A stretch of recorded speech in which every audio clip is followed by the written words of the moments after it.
వినండి, సేవకుడిగా వీళ్ళిద్దరికి బైబిల్ పట్టుకొచ్చాను.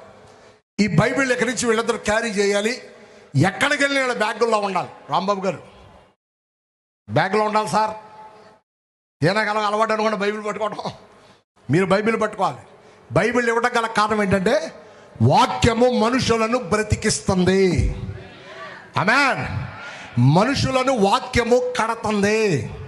వాక్యము మనుషులను రక్షిస్తుంది. వాక్యమే మనుషులకు దీపమై ఉంది.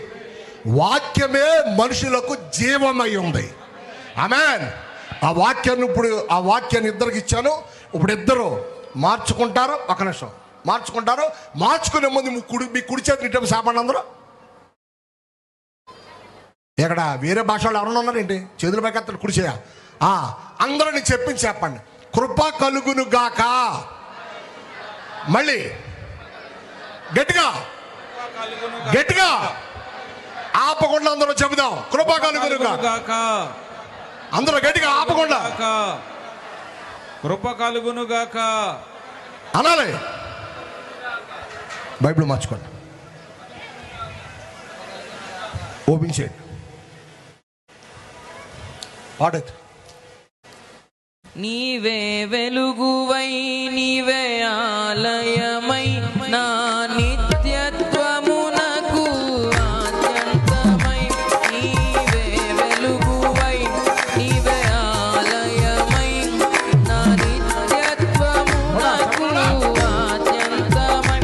అమరలోకాన శుద్ధులతో పరిచయమై నన్ను మై మరచి నేనేమి చేసేదను.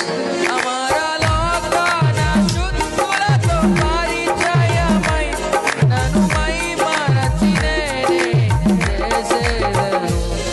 హల్లెలూయా. హల్లెలూయా. మీరిద్దరూ బైబిల్ మార్చుకున్నారు కనుక ఈ బైబిల్ మీద నీ భార్య పేరు రాయాలి. ఇట్ మీన్స్ దేనా పేరు రాయాలి. నువ్వు రాంబాబు పేరు దీని మీద రాయాలి. దేనా పేరు రాసిన బైబిల్ నీ దగ్గర ఉండాలి.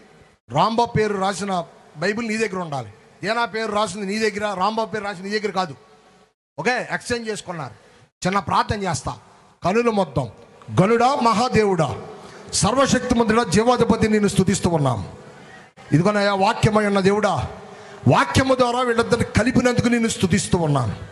వీళ్ళ ఎడల కృప కనికరము దయ వాత్సల్యత కుమ్మరించి నీ శాశ్వతమైన కృపతో బలపరిచి వాక్యము చేత నడిపించి బలపరిచి స్థిరపరచమని నీ పాదాపుడు పొత్తులాడుతూ వీళ్ళిద్దరిని మీ చేతులకు అప్పగించుకుంటూ నజరేయుడైన యేసు క్రీస్తు నామం పేరట అడివేడుకు పొందుకుంటున్నాము తండ్రి. ఆమెన్.